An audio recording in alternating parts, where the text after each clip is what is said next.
Saudara, salam jumpa dengan saya Oti Priambodo dalam acara Sang Pemenang, sebuah program yang mengajak kaum pria untuk berhenti sejenak dan merenungkan hidup yang sesungguhnya.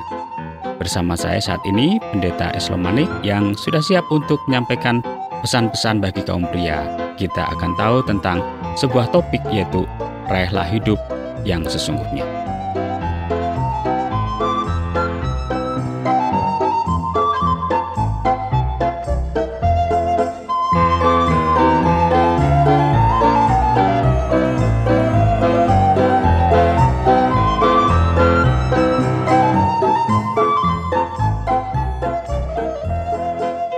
Apa kabar Pak Pendeta Manik? Baik Pak Oti. Kabar baik. Gimana Pak Oti? Kabar baik, saya juga kabar baik. Sepertinya ini cuaca lagi cerah ini kali ini. Syukur Pak. Baik Pak Pendeta Manik, ketika dunia mengalami krisis kepemimpinan kita dipanggil untuk membuat sebuah perbedaan. Ya. Khususnya memang kita kaum pria ya.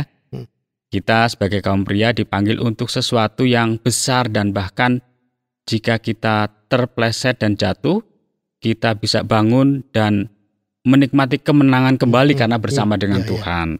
Nah, program kali ini hadir untuk memberitahu kaum pria bahwa kita itu sebenarnya tidak sendirian. Iya. Sebuah pertanyaan bagi kaum pria ya. Bagaimana kita meraih hidup? Kita tidak sendirian ya.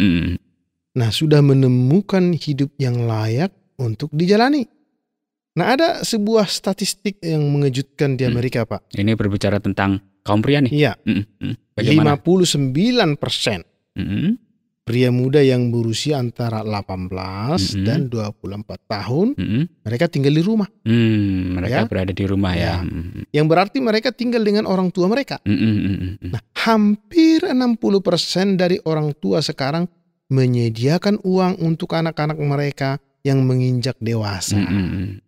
Nah, mereka semua memiliki ibu mereka, mantan pacar, nenek, ayah, dan teman-teman lain, dan relasi-relasi. Namun, khawatir tentang penderitaan mereka. Nah, itu Pak. Nah, sebuah krisis yang dihadapi kaum pria sedang terjadi di dalam masyarakat saat ini.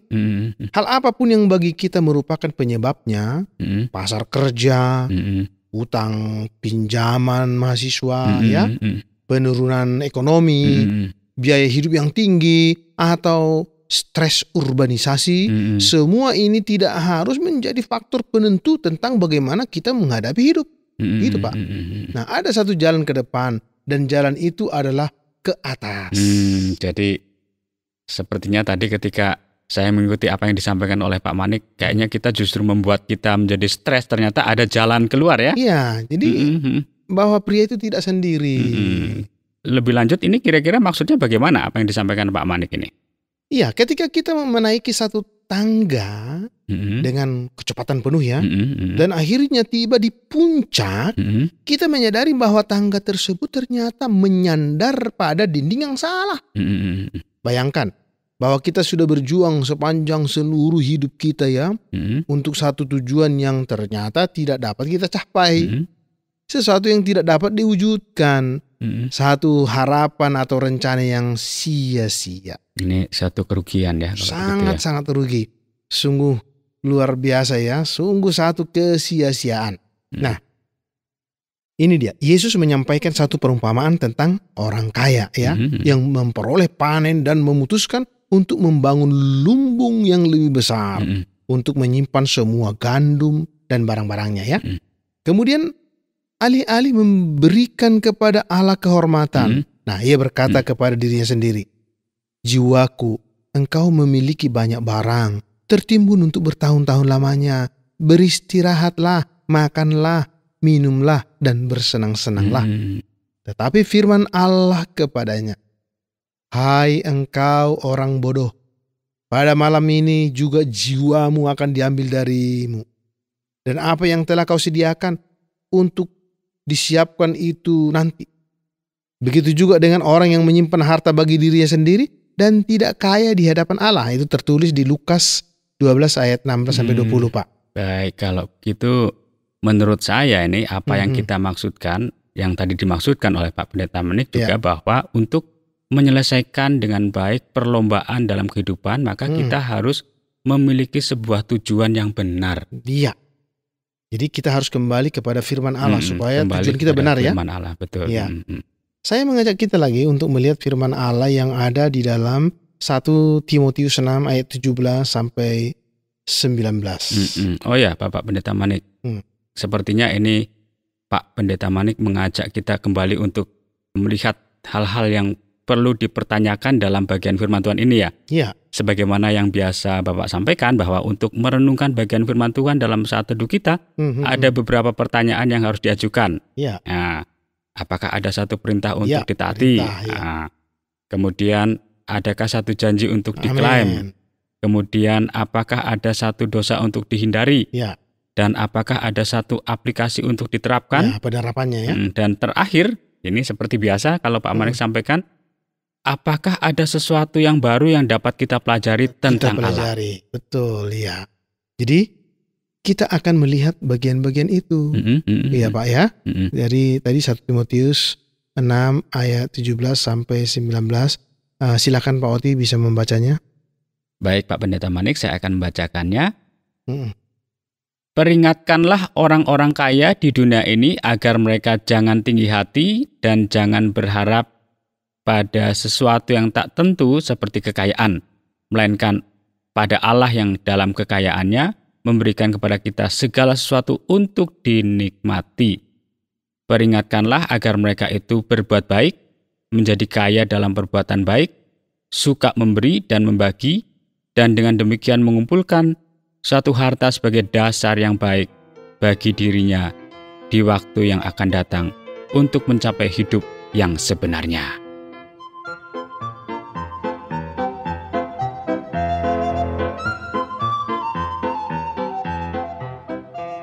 Ya, terima kasih Pak Oti ya atas pembacaan firman Tuhan. Ya, pertanyaan yang pertama. Ya. Apakah ada satu perintah untuk ditaati? Nah, setiap murid Kristus ya, murid Kristus yang sejati memiliki otoritas dan dipanggil untuk membantu saudara-saudaranya di dalam Kristus agar tidak melupakan apa yang sebenarnya penting. Oleh karena itu saya dapat melihat dua perintah Pak ya. Satu perintah adalah agar murid tersebut berbicara dengan otoritas firman Allah. Berbicara dengan otoritas firman Allah ya. Perintah yang lain adalah untuk orang kaya agar menjaga fokus yang tepat. Ya, supaya tahu ya. Orang kaya harus diingatkan tentang apa yang sebenarnya penting sehingga mereka tidak terjerat dengan hal-hal yang mereka miliki. Tetapi berbagi dengan murah hati, bukan nimbun harta. Oh, berarti ini yang pertama ya. Kemudian yang kedua, tadi apa ada satu janji untuk diklaim dalam bagian firman ini, Pak Pendeta Manik? Iya, jadi janji itu pasti ya. Janji itu pasti. Ya. Orang yang menempatkan pengharapannya pada Allah akan mengalami bahwa Dia dengan limpahnya memberikan segala sesuatu untuk dinikmati. Apakah kita memiliki banyak atau sedikit?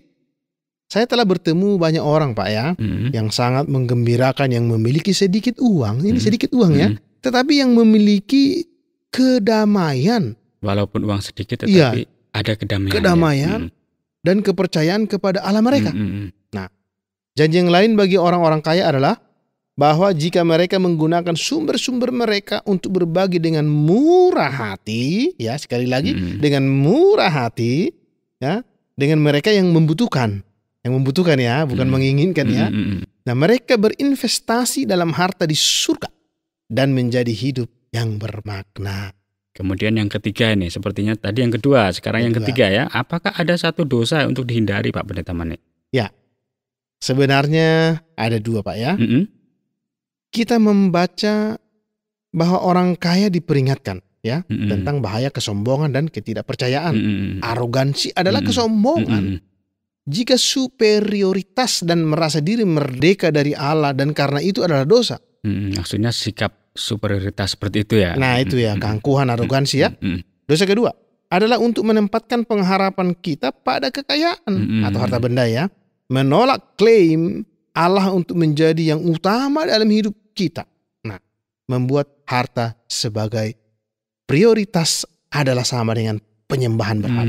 Membuat harta sebagai sesuatu yang utama Yang sama utama. dengan menyembah berhala. Iya, karena Allah di belakang, Begitu bukan ya. lagi yang utama toh. Nah, ini menarik. Mm-mm. Kemudian yang berikut, Pak, apakah ada satu aplikasi untuk diterapkan dalam kehidupan ini? Iya, ini dia. Mm-mm. Jadi bahaya menjadi sombong Mm-mm. atau percaya pada hal-hal materi lebih daripada percaya akan Allah, itu merupakan hal nyata bagi kita semua. Ya, kenyataannya memang Iya. lebih banyak kalau kita memikirkan tentang kekayaan, harta, akhirnya kita hatinya terfokus ke sana Terfokus, sehingga terpaut ke sana. memberhalakan harta Harta begitu. materi itu ya. Mm-mm. Nah, saya juga harus terus-menerus mengambil pelajaran dari firman Allah yang mengatakan, "Hai manusia, telah diberitahukan kepadamu apa yang baik dan apakah yang dituntut Tuhan daripadamu selain berlaku adil, mencintai kesetiaan dan hidup dengan rendah hati di hadapan Allahmu." Mm. Nah, itu Mika 6 ayat 8. Jadi ini juga mengingatkan ya. Oke. Dan sekarang pertanyaan yang berikut, apakah ada sesuatu yang baru yang dapat saya pelajari tentang Allah ini, Pak Pendeta Mani? Iya, ayat-ayat ini menunjukkan kepada kita dua aspek yang berkaitan dengan natur Allah yang kudus Mm-mm. dan mulia. Allah menginginkan di tempat yang utama dalam penyembahan hati kita kepadanya. Mm-mm. Pada sisi yang lain, ia rindu memberikan kepada kita dari kekayaannya luar biasa. Allah menginginkan kita sekarang dan untuk kekekalan, untuk mengalami persekutuan yang erat dengannya. Itulah hidup yang benar-benar adalah hidup. Itulah yang baru. Berarti kita sudah mendapatkan hidup yang sesungguhnya. Iya. Ya, karena kita melihat bagaimana Allah menolong kita, bagaimana Amin. prioritas kita adalah bukan kepada harta, Bukan tetapi materi, kepada tapi kepada Allah. Allah. Baik, terima kasih Pak Pendeta Terima Mani. kasih, Pak Oti.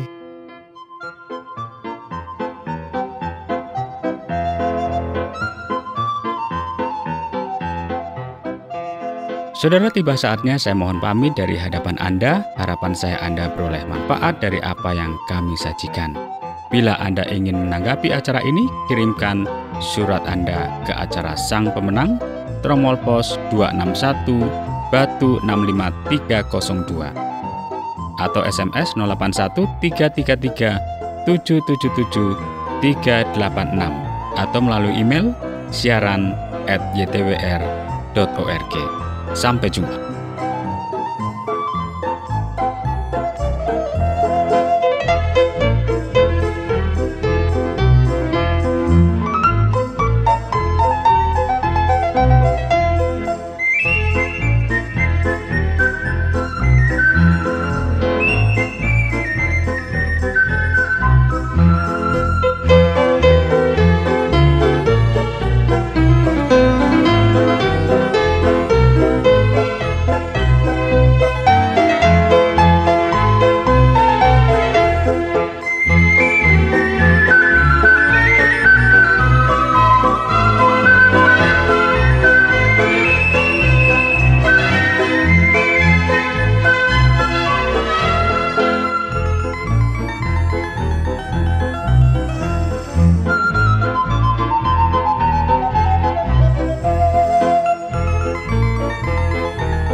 Terima kasih Anda sudah mengikuti program kami. Jika Anda diberkati, jangan lupa like, komen, dan share supaya Anda tidak ketinggalan setiap program terbaru kami.